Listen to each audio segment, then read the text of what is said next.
고린도전서 7장입니다. 7장 1절에서 7절까지 말씀입니다. 1절부터 5절까지만 우리 같이 한번 읽을까요? 1절부터 5절까지를 우리 같이 한 목소리로 읽겠습니다. 시작.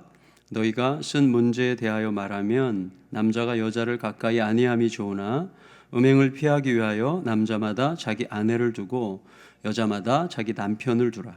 남편은 그 아내에 대한 의무를 다하고 아내도 그 남편에게 그렇게 할지라.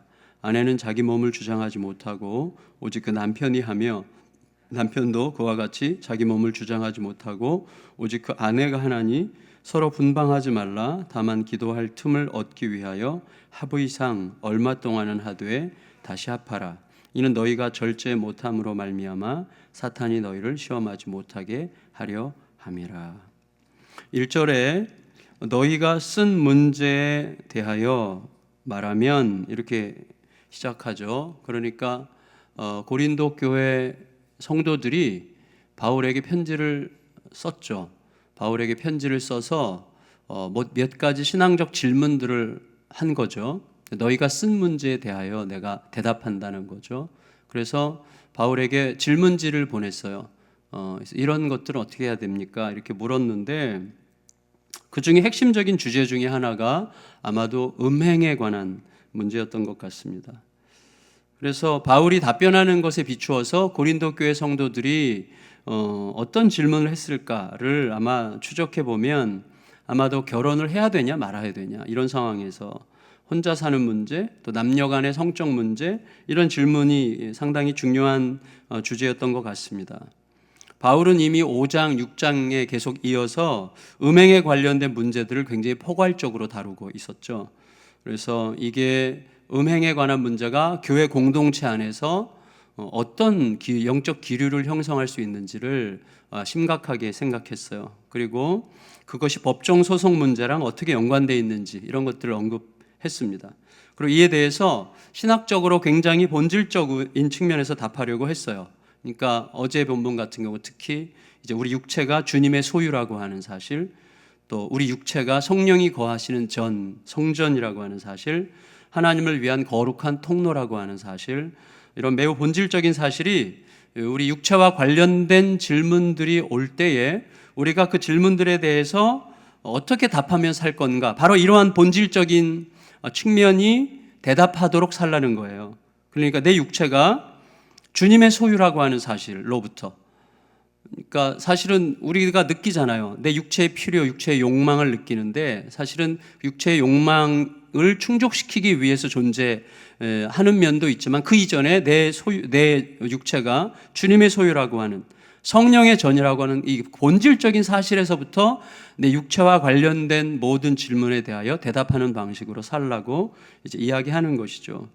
오늘 본문에서 바울이 대답하는 것에 비추어 보면 아마도 고린도 교회 성도들의 질문 중에 이렇게 좀 교회 안에 음행의 문제가 발생하면서 옛날에 그 베드로와 제자들도 그렇게 질문한 적 있죠. 차라리 혼자 사는 게 낫지 않냐 그러면 이렇게 질문한 적이 있는데, 그러니까 경건을 위해서라면 혼자 사는 게 차라리 더 낫지 않겠는가 이런 질문을 했던 것 같습니다. 이에 대해서 바울은 1차적으로 뭐라고 대답하는가 하면 남자가 여자를, 이거는 반대로도 될 수 있겠죠. 여자가 남자를 혹은 남자가 여자를 가까이 하지 않는 게 좋다. 가까이 하는 것보다는 가까이 안 하는 게 좋다. 이렇게 이제 먼저 말을 해요. 1절에 너희가 쓴 문제에 대하여 말하면 남자가 여자를 가까이 아니함이 좋으나 그랬어요. 여러분, 가까이 안 하는 게 좋죠. 그러니까 요셉처럼 요셉이 보디발의 아내로부터 물리적으로 떨어지려고 했던 것처럼 유혹하는 여인으로부터 혹은 남자로부터 물리적으로 떨어져 있는 게 필요합니다. 심지어 도망쳐야 되죠. 눈에 보이지 않는 게 훨씬 낫습니다. 하지만 바울이 이렇게 말하는 배경에는 이런 어떤 윤리적 도덕적 훈계가 이제 포함되어 있겠지만 그보다 좀 더 근본적으로 사람의 존재에 대한 이해가 깔려 있다고 보는 게 맞을 것 같습니다. 그러니까 사실 사람은 연약해요. 그래서 이렇게 보면 유혹을 받고, 그리고 이렇게 자꾸 그런 측면에 유혹받는 것과 물리적 거리를 두는 게 굉장히 필요한 게 분명한 것 같습니다. 그럼에도 불구하고 동시에 사람은 이성을 멀리한다고 해서 몸에 새겨진 이 성적인 유혹에서 면제받을 수 있는 사람은 아니죠. 안 보인다고 거기서 독립적이 되는 건 아니에요. 사람은 성적 유혹에 대단히 취약하죠. 또 성이라고 하는 것을 자기중심적인 욕망을 위해서 사용하려고 할 만큼 굉장히 교묘하죠. 통제되지 않는 성적 욕망 때문에 자신을 파괴시켜 갈 수 있는 연약함이 있는 존재가 바로 우리 자신이죠. 그걸 정직하게 인정하는 게 굉장히 중요해요. 그래서 바울이 이렇게 접근합니다. 2절을 읽겠습니다. 2절 아까 읽었지만 다시 읽겠습니다. 시작. 음행을 피하기 위하여 남자마다 자기 아내를 두고 여자마다 자기 남편을 두라 그랬어요. 그러니까 인간의 존재의 연약함을 지금 인정하는 거죠, 바울이. 그러니까 음행을 피하는 길은 여자를 피하는 게 아니고 음행을 피하는 길은 남자를 피하는 게 아니에요. 피한다고 음행을 피하는 방식이 아니라 오히려 합법적인 결혼 생활에 스스로 건강하게 아름답게 묶이라는 거죠. 그래서 건강한 결혼 생활에 스스로 묶여라, 스스로 제한되라. 그게 음행을 피하는 길이라고 이야기하는 거죠.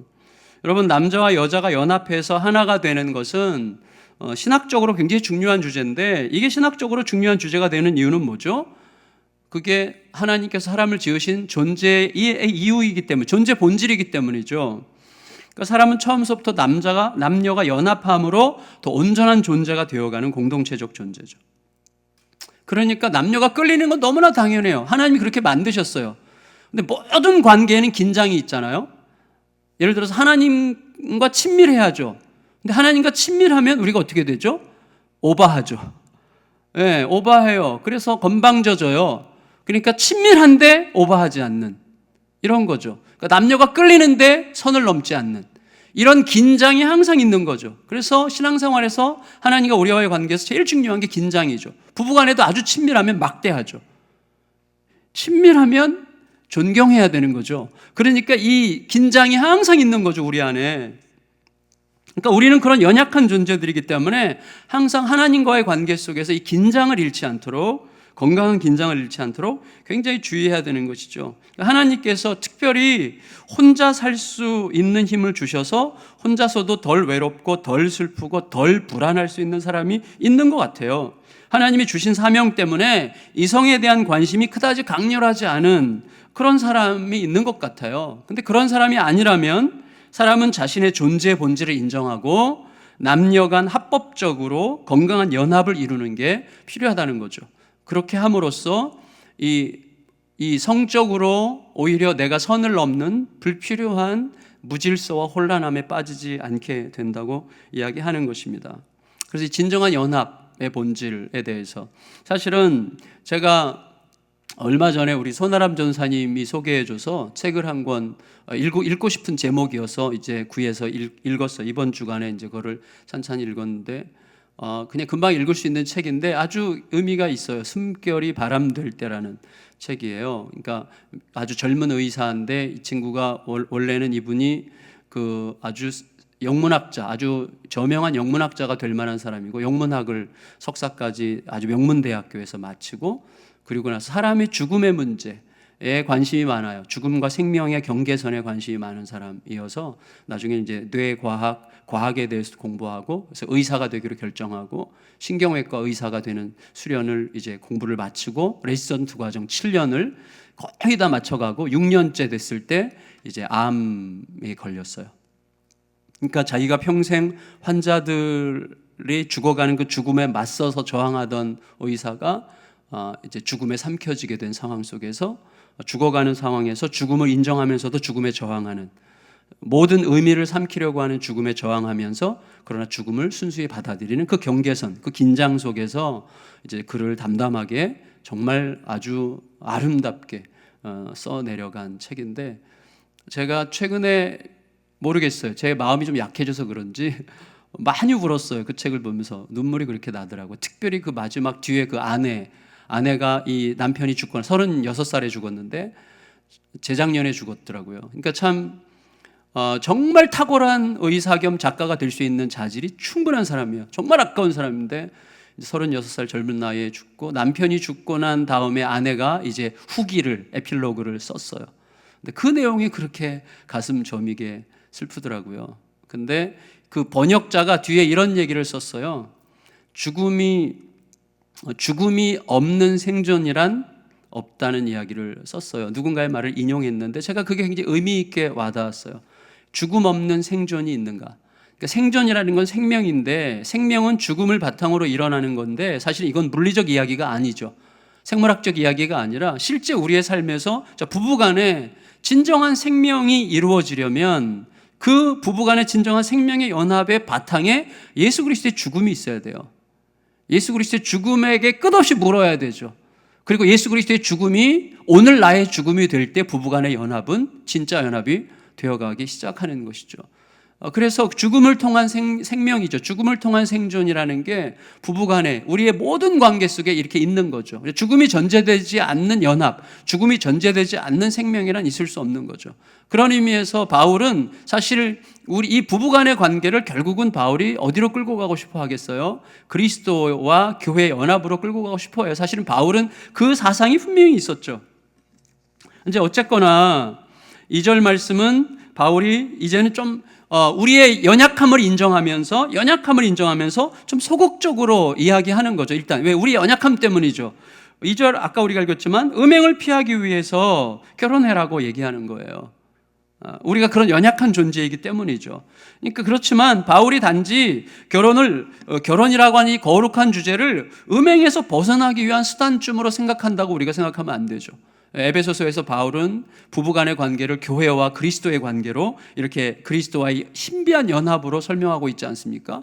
그러니까 바울은 부부간의 연합을 그리스도와 교회의 연합에 비견될 만한 엄중하고도 거룩하고도 신비한 주제로 이해하고 있단 말이죠. 어쨌거나 지금 문맥에서는 그렇다는 거예요. 그러니까 불같은 음행이 파행적으로 이루어지지 않기 위해서라도 결혼하라고 이야기합니다. 우리는 그런 존재니까. 그러니까 사람은 대단하게 특별한 존재예요. 완전히 천사보다 더 귀한 존재고 그다음에 악마적이기도 한 거죠.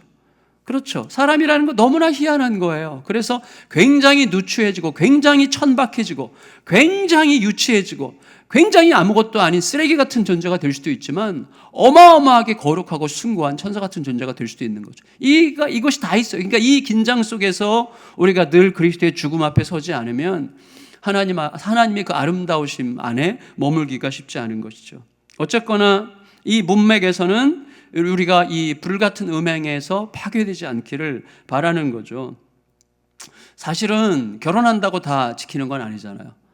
합법적인 결혼을 통해서 고귀하기 이를 데 없는 가정을 이룬 다음에도 아내의 매력 없음을 빌미로 또 남편의 냉랭함과 무관심을 빌미로 다른 여자에게 다른 남자에게 마음이 끌리거나 적극적으로 타인의 마음을 미혹하는 경우들이 더러 있다고 생각이 됩니다. 저도 사실은 결혼 30년 동안 중간중간 그런 유혹을 겪었어요. 여보, 그런 유혹이 있어요. 다 있죠. 여자들은 제가 잘 모르겠어요. 여자들은. 근데 남자들은 그런 게 저는 강하게 있다고 생각이 됩니다. 중요한 건 뭐냐면 그런 유혹이 있느냐 없느냐가 아니라 그런 유혹보다 그리스도 안에서 맺은 언약적 관계가 훨씬 더 나에게 중요하도록 내 마음을 죽음에 내어드리느냐죠. 내가 죽어야죠. 그 언약적 관계 앞에 내가 나의 욕망이 죽어야 언약적 관계가 내 안에 들어오는 거 아니겠습니까? 사실 우리 교회에서도요, 지금 불과 7, 8년 된 교회에서도 몇 번 있었어요. 그런 일들이. 그래서 권면을 잘 받아들이지 못하고 지금은 교회에 좀 나오지 않는 분들이신데 정상적인 가정을 가진 각 남녀 각 사람이 자기 가정의 울타리를 벗어나서 서로에게 끌리는 환경을 조성하고 서로에게 끌리는 것을 기꺼이 허용하고 심지어 선을 넘는 그런 연약함 혹은 사악함이라고 할 수 있죠. 연약함 혹은 사악함이에요. 왜 연약함이죠? 그게 연약함인 이유는 우리 모두가 가지고 있는 자기중심적 욕망의 강렬함에 저항하기에는 우리가 너무나 약하기 때문이죠. 그건 연약함이에요. 하지만 사악함이기도 하죠. 왜냐하면 그 욕망의 강렬함을 멸시해야 되는데 그 욕망의 강렬함을 멸시하게 하는 대신에 부부간의 거룩한 언약과 그 언약의 보증인이신 하나님의 뜻과 능력을 멸시한 것이기 때문이죠. 약속보다 욕망을 더 사랑한 사악함이죠. 하나님과 생명으로 연결된 부부관계보다 자기 중심적 욕망을 더 존중한 사악함이죠. 결국 하나님께서 하나님의 질서 안에서 진짜 평안을 더하실 거라는 하나님의 약속을 멸시한 사악함이죠. 그래서 연약함이기도 하지만 사악함이기도 한 거예요. 어쨌거나 여러분, 현실적으로 남자와 여자는 자기 존재의 본질에 가닿기 위해서라도, 주님이 지으신 그 존재의 본질에 가닿기 위해서라도 결혼하는 게 좋고, 또 음행의 취약성에 노출되어 스스로 자기 파멸적인 길을 가지 않기 위해서라도 결혼하는 게 좋습니다. 무엇보다도 결혼한 후에는 온갖 처참한 이유 때문에 불가피하게 갈라서야만 되는 상황이 있을 수 있어요.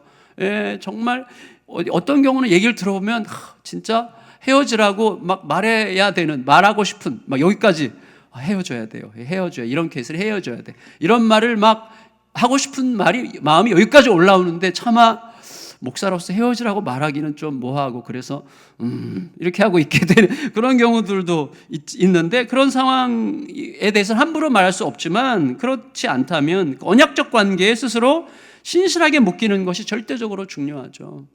그래서 지금 내 현실보다, 지금 내 감정보다, 지금 내 느낌보다, 맞아요, 이 느낌이 정말 비참해요, 이 느낌이 정말 힘들어요, 이 지금 내 상황이 너무나 고통스러워요, 맞아요, 그게 현실이에요. 그런데 그 현실보다 나를 바라보시는 하나님의 현실이, 하나님의 약속이 더 크게 보이는 게 믿음이죠. 더 크다고 내가 그 하나님의 약속으로 나를 던지는 게 믿음이죠. 그래서 믿음이 이기기를 정말 원하는 거죠.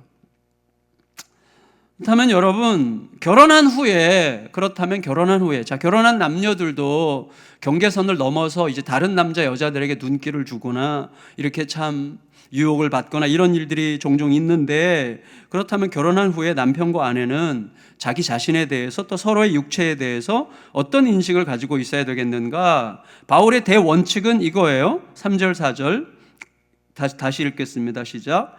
남편은 그 아내에 대한 의무를 다하고 아내도 그 남편에게 그렇게 할지라. 아내는 자기 몸을 주장하지 못하고 오직 그 남편이 하며, 남편도 그와 같이 자기 몸을 주장하지 못하고 오직 그 아내가 하나니. 그렇죠. 여러분, 자기 몸이 자신의 것이 아니라고 선언하라는 거예요. 내 몸이 내게 아니라는 거죠. 나 피곤해, 나 힘들어, 지금 좀 귀찮게 좀 하지 마. 물론 그렇게 말할 때가 있지만, 일단은 기본적인 베이스에 뭐가 있어요? 내 몸이 내 것이 아님을 선언하라는 거예요. 그러니까 내 몸에 대하여 권리를 청구할 자는 내 욕망이 아니라 나와 언약을 맺은 배우자라는 사실을 인정하라는 것입니다. 물론 여러분, 일방적이고 무조건적인 요청은 아닐 거예요. 지나치게 과도한 욕망을 가진 남편이 있을 수 있고, 지나치게 과도한 욕망을 가진 아내가 있을 수 있는데, 그런 경우에 파형적인 부부관계가 좀 진행될지도 모르겠어요. 하지만 이런 특별한 상황을 강조하기 전에 먼저 우리가 보편적으로 결혼한 남녀가 자기 육체에 대해서 가지게 되는 기본적인 자세는 이래야 된다는 거예요. 바울의 논리가 굉장히 합당하죠. 왜냐하면 내 몸을 내가 주장하지 못하고 상대가 주장한다고 하는 논리에는 뭐가 있어요? 이미 자기 중심성이 배제되어 있잖아요. 그러니까 내 몸을 상대가 주장한다는 것을 받아들인다면 상대도 똑같이 나에게 요구할 수 있는 사람이라는 사실을 인식하는 거죠. 성경에 부부는 서로의 육체에 대해서 상대방이 주장하라고 그랬어, 그러니까 내가 주장하는 거 마땅하는 거 아니야? 라고 말하려면 상대도 나에게 그렇게 주장할 수 있다는 사실을 전제할 때라야 그렇게 말할 수 있다는 것을 생각해야죠. 그렇기 위해서는 여기에 뭐가 발생하는 것입니까?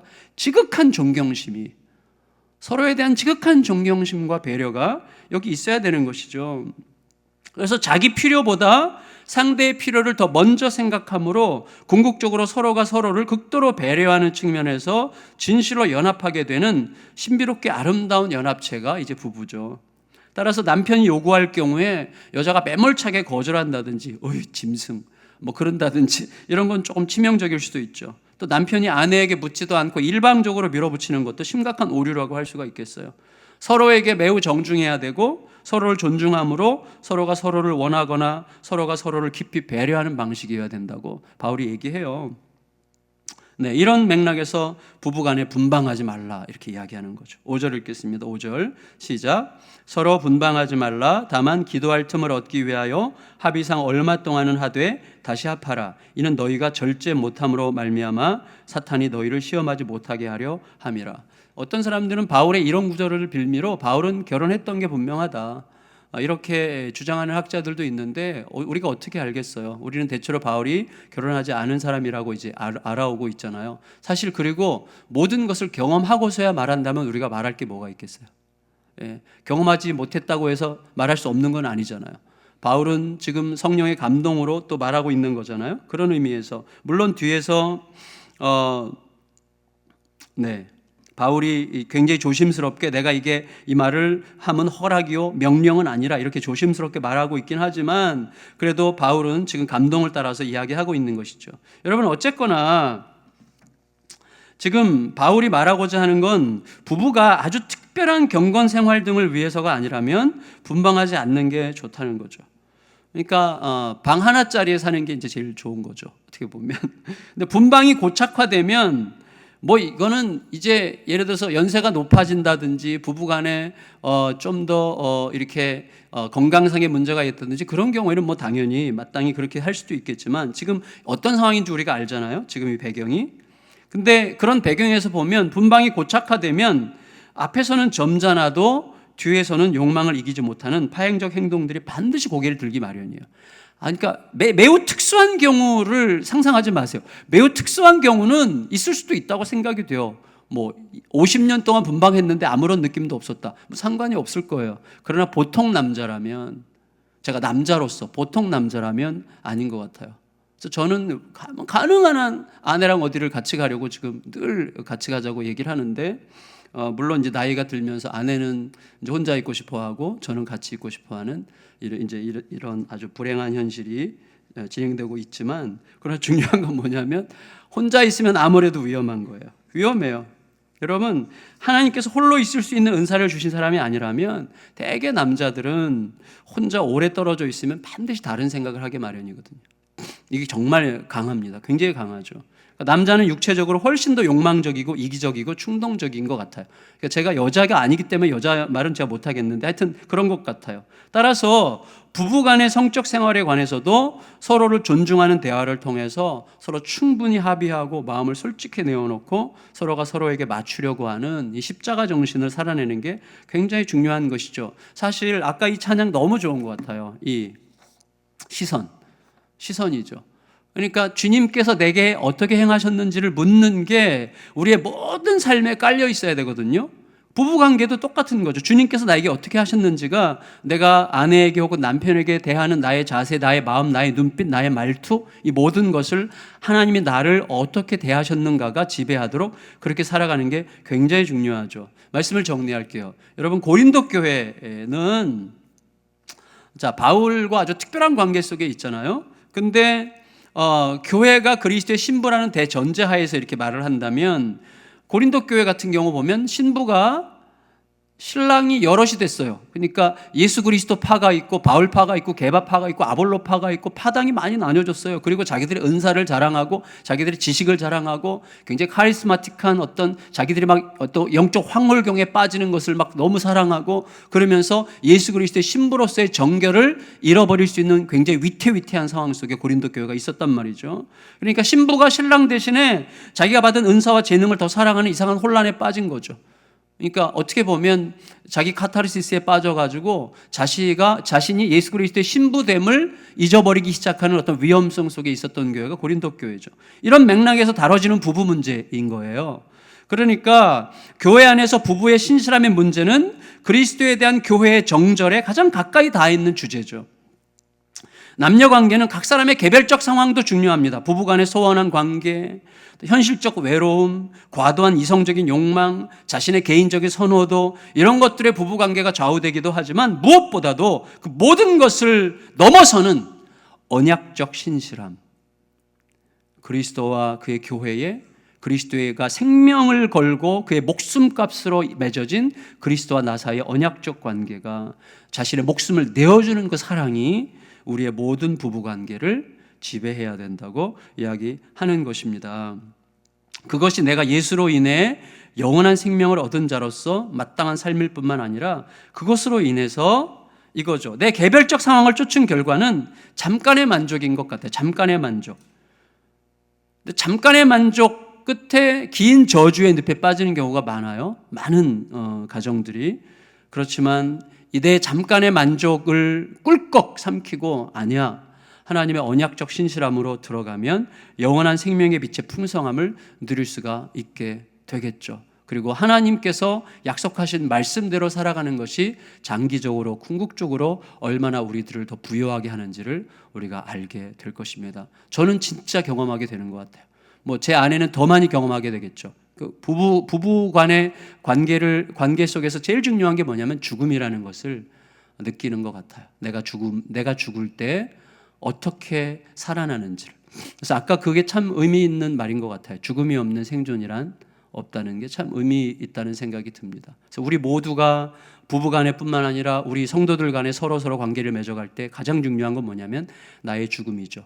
하나님의 신실하심 앞에 내가 죽어 하나님의 신실하심이 우리를 지배하도록 계속 맡겨드릴 때만 진실한 하나님의 부요함과 아름다우심을 누릴 수 있게 된다는 것을 깊이 헤아려 우리들 각자가 우리들의 가정에서 우리들의 교회에서 하나님의 신실하심의 부요함이 누려지는 우리 모두가 될 수 있기를 예수님의 이름으로 축원합니다.